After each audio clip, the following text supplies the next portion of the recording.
that work in this election, do you feel?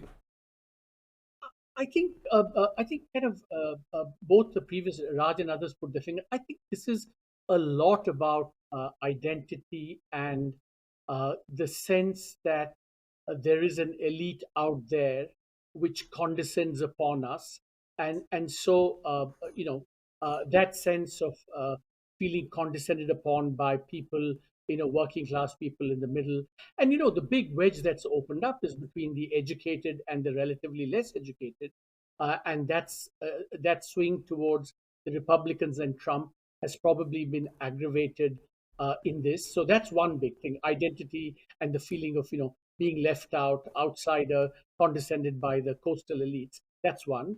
And the second big thing in this election seems to be, and the interesting thing, of course, is that even Indian Americans, more and more young male Indian Americans have moved towards Trump. Trump, So, yeah. so I think that and that's been true across the board. Hispanic men, African American men, Indian American men are all moving towards Trump to a greater degree than before. So it has become a kind of identity and kind of a gender issue, Gender. as it were, that has Arvind, decisively let me moved just towards give Trump. you, Arvind, I'll give you some data on exactly what you're saying. This is by the Carnegie Survey of Indians. Female Indians born in America, 68% for Kamala Harris. Naturalized, born outside America but naturalized, 67% for Kamala Harris. So two-thirds of Indian women voted for Kamala Harris.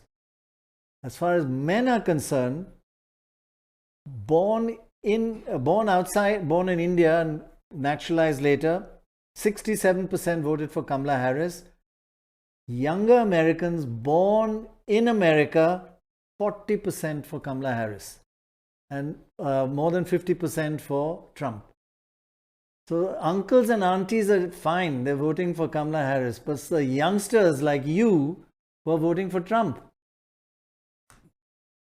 True across the board, Prannoy. It's true for Hispanic men. It's true for African American Yeah. men. So it really seems like there is a kind of deep gender issue which needs to be unpacked. I have my theories on it, but I think it needs to be Right. unpacked. So the identity. So I think the calculation is broadly Trump is kind of one of us, part of the not part of the elite, anti-establishment. Also, panders to this kind of male uh, uh, the whole male discomfort with the rise of women, which he seems to articulate.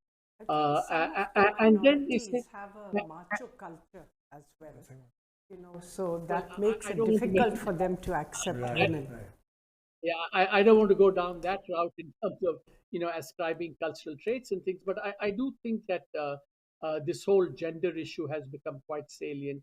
And then they say, on the economy, they say he didn't do a bad job, regardless whether you think Biden has done a better job or thing. They say stock market was booming under him, things were doing okay, so he's not a bad manager of the economy as well. And then if you add on the all the other identity issues we've spoken about, that probably is the overall calculation.